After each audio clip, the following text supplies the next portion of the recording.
الحمد لله العزيز الحكيم، والصلاة والسلام على نبيه الدال على الصراط المستقيم وعلى آله وصحبه ومن اتبعه على هذا النهج القويم. أما بعد، إخواني، اتقوا الله واشكروه على إنعامه عليكم بمواسم الخيرات والإحسان، واغتنموها بالأعمال الصالحات واجتناب العصيان، فإنما عمر العبد ما بذله في طاعة ربه والإكثار من الأعمال الصالحات. هذه الأيام المباركة التي ذكرها الله عز وجل في القرآن، ألم تروا كيف تمضي الليالي والأيام بسرعة حتى يأتي الإنسان أجله فيندم على تقصيره في طاعة ربه وتفريطه في الأعمال الصالحات. فاغتنموا هذه الأيام المباركات المعلومة التي أقسم الله عز وجل بها في محكم الآيات، وتميزت بفضل الطاعة فيها على سائر الأوقات. فقد قال الله عز وجل: والفجر وليال عشر. وقد قال ابن عباس رضي الله عنهما: قال رسول الله صلى الله عليه وعلى آله وسلم: ما من أيام العمل الصالح فيهن أحب إلى الله من هذه الأيام، ويعني العشر من ذي الحجة، كما رواه الإمام البخاري رحمه الله. وكذلك روى ابن عمر رضي الله عنهما عن النبي صلى الله عليه وعلى آله وسلم أنه قال: ما من أيام أعظم عند الله ولا أحب إليه العمل فيهن من هذه الأيام العشر، كما أخرجه الإمام أحمد رحمه الله. فإخواني، أكثروا فيها في هذه الأيام العشر من التهليل والتسبيح والتحميد والتكبير.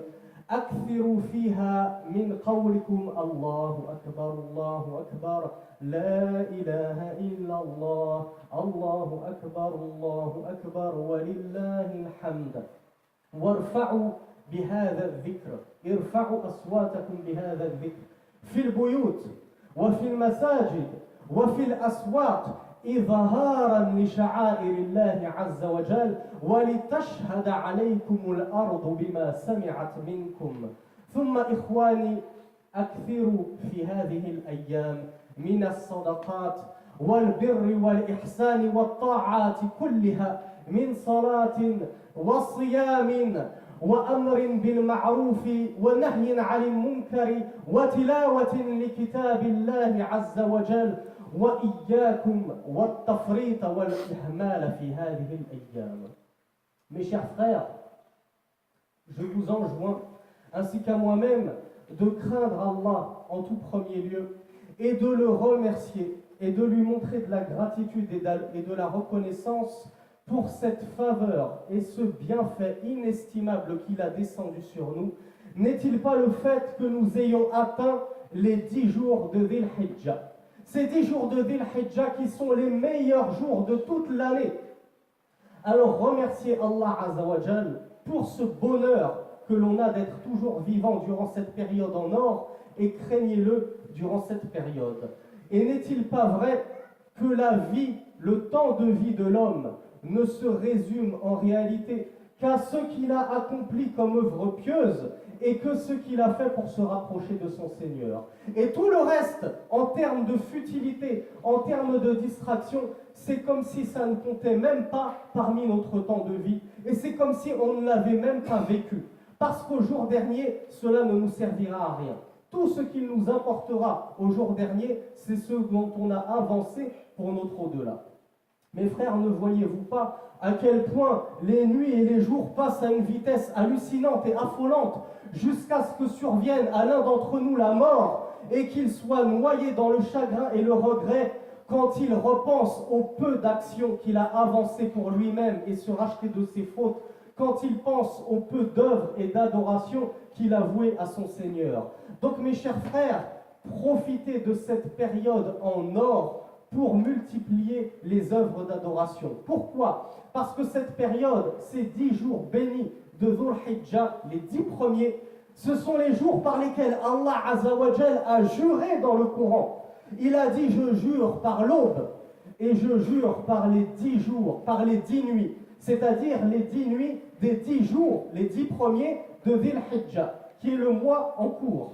Et le prophète sallallahu alayhi wa sallam a dit à leur sujet, comme nous le rapporte Ibn Abbas radiyallahu anhuma, il n'y a pas de jour où les œuvres pieuses sont préférées et plus aimées auprès d'Allah que ces jours-ci. Et il voulait désigner les 10 jours de Dhul Hijjah, les 10 premiers jours de Dhul Hijjah. Et dans une autre narration qui lui ressemble, rapportée par Ibn Umar radiyallahu anhuma, il nous dit que le prophète sallallahu alayhi wa sallam a dit: il n'y a pas de jour où les œuvres sont plus immenses auprès d'Allah et sont préférables à Allah votre Seigneur que les œuvres que l'on effectue durant ces 10 premiers jours.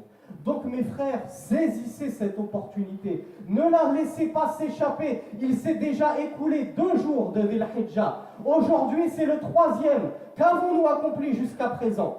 Qu'avez-vous accompli jusqu'à présent, mes frères? Il ne reste que 7 jours avant que les portes de ce bien se referment sur vous. Donc ne laissez pas les regrets vous envahir et saisissez dès maintenant cette occasion en or. Comment? En multipliant par exemple les formules de rappel, le dhikr, comme at-takbir, wa-tahmid, wa-tasbih, wa-tahlil, le fait de dire la ilaha illallah, Allahu akbar, subhanallah, alhamdulillah, le fait de multiplier le dhikr très précis que l'on dit justement, plus précisément durant ces 10 premiers jours. Allahu akbar, la ilaha illallah, Allahu akbar, walillahi alhamd.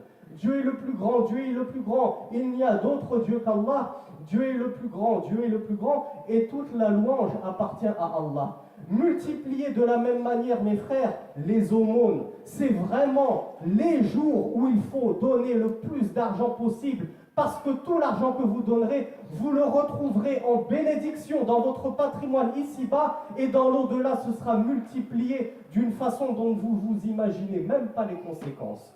Donc multipliez les aumônes plus précisément durant ces 10 jours, mais multipliez toutes les œuvres pies, tous les actes de bienséance, toutes les bonnes actions. C'est le moment ou jamais de redoubler d'efforts. En termes de prières facultatives, je vais redoubler, je vais augmenter le nombre des prières que je fais chez moi. Et quant aux prières obligatoires, je vais essayer autant que possible de toutes les accomplir à la mosquée. Je redouble d'efforts dans l'ordonnance du bien et la réprobation du blâmable. Je redouble d'efforts dans la lecture du Coran. Kalamullah, la parole d'Allah Azza wa Jal. Je vais essayer de jeûner pour ceux qui n'ont pas eu la chance de pouvoir jeûner les 2 jours passés, ainsi qu'aujourd'hui. Ne laissez pas ces 7 jours qui restent vous passer sous le nez. Essayez de les jeûner tous autant que vous pouvez. Bref, mes frères, ces 10 jours qu'il ne faut surtout pas rater. Multipliez toutes les œuvres d'adoration que vous pouvez et dont vous avez à votre disposition. Et je vous mets en garde, mes frères. Je vous mets en garde contre la flemme, la fainéantise, l'insouciance et l'indolence durant ces 10 jours bénis, à rester chez vous et ne rien faire, parce que ce sera vraiment une grande source de regret pour vous lorsqu'ils se seront écoulés.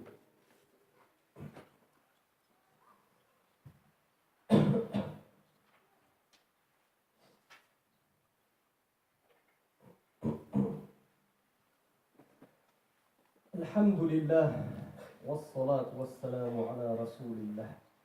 إخواني، هذه الأيام العشر أوقات مضاعفة الحسنات واستجابة الدعوات ووقت الخيرات كلها، فأوصيكم ونفسي بصيام ما بقي من هذه الأيام إلا اليوم العاشر، إذ اليوم العاشر يوم العيد الذي يحرم صيامه وكذلك حرم الشارع الحكيم صيام أيام التشريق وهن الأيام الثلاثة بعد يوم العيد. فصوموا بقي من هذه الأيام تطوعا لله عز وجل ولا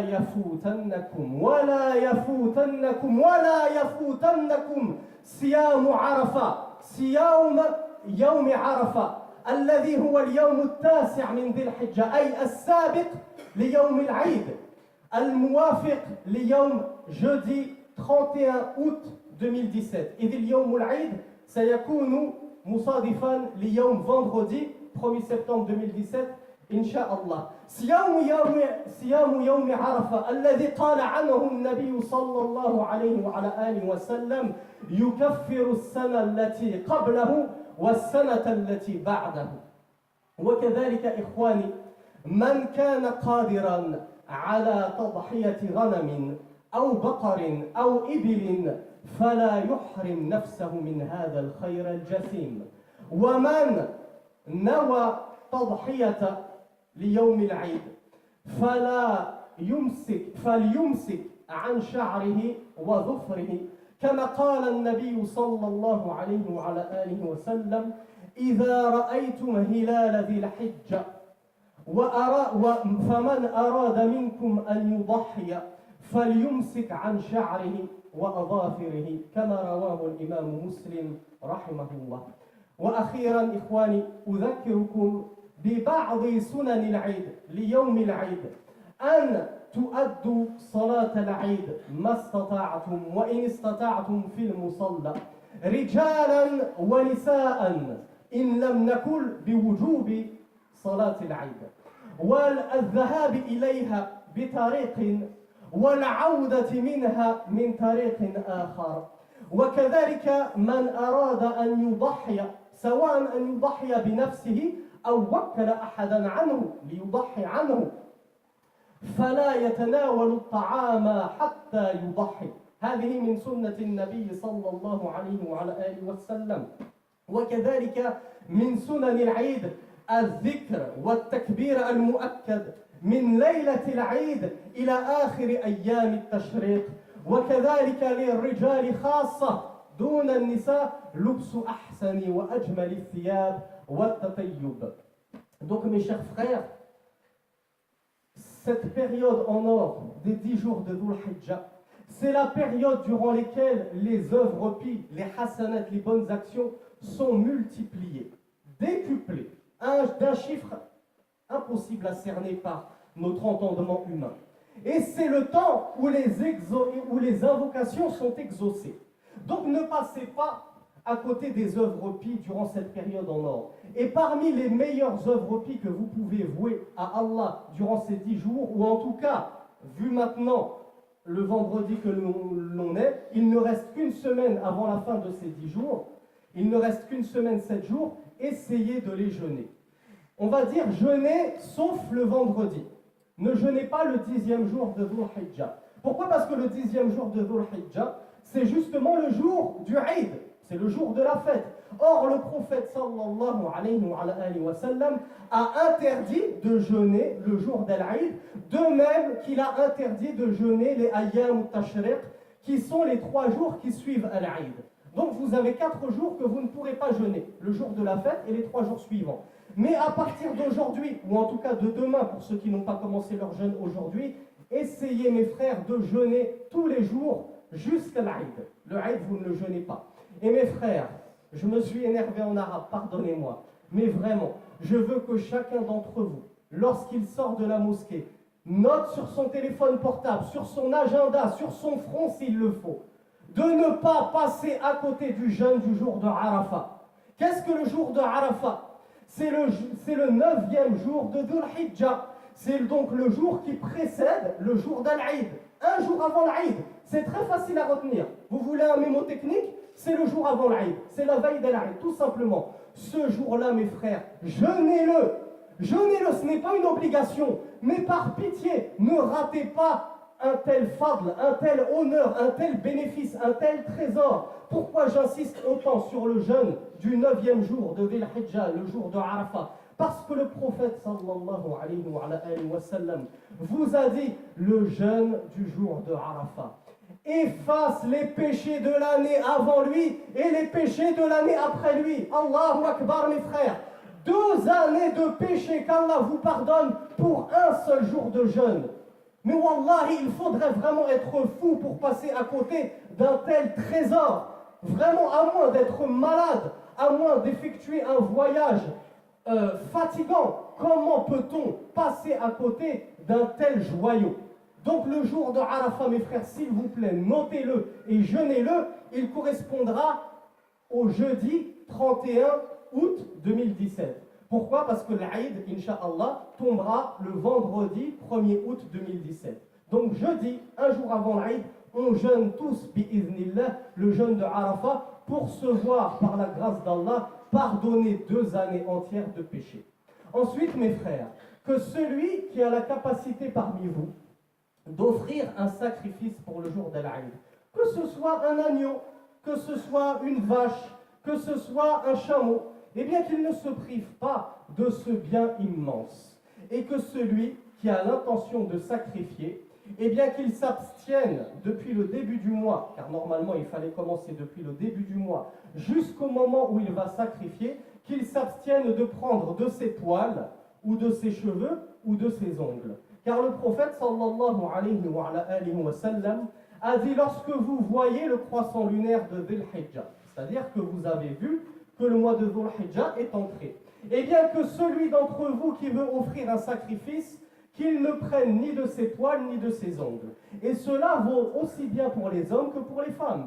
Une femme qui souhaiterait offrir un sacrifice Yawm al-Aïd, le jour de l'Aïd, qu'elle sache qu'elle n'a pas le droit de s'épiler, de se raser, de se raccourcir les cheveux. On ne prend aucun poil de son corps et on ne se coupe pas les ongles jusqu'à ce que le sacrifice ait été effectué.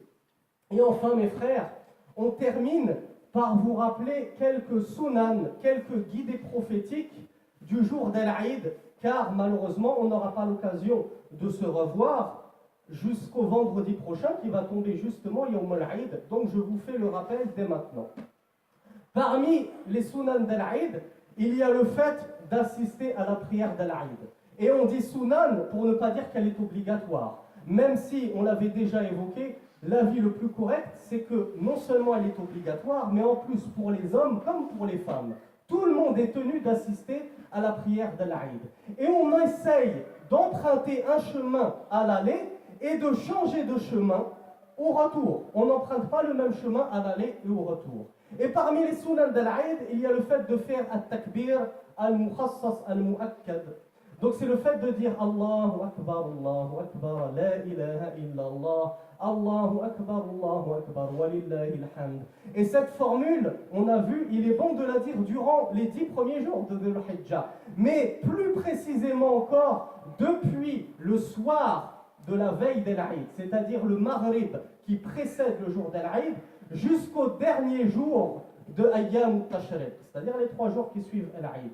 Et enfin, pour les hommes uniquement, et les femmes n'ont pas à faire ceci, c'est le fait d'Al-Aïd de porter ses plus beaux habits et de se parfumer. Et que celui qui veut offrir un sacrifice, eh bien la sunna, c'est qu'il ne consomme rien, pas de nourriture, il sort à la prière d'Al-Aïd et il ne mange rien jusqu'à ce qu'il sacrifie sa bête et qu'il puisse manger de sa bête. Ça, c'est pour celui qui a l'intention d'offrir un sacrifice. Celui qui n'a pas l'intention d'offrir un sacrifice, il peut se permettre de manger chez lui avant de se diriger à Salatul Aïd. Barakallahu fikum wa assalamu alaykum wa rahmatullahi wa barakatuh.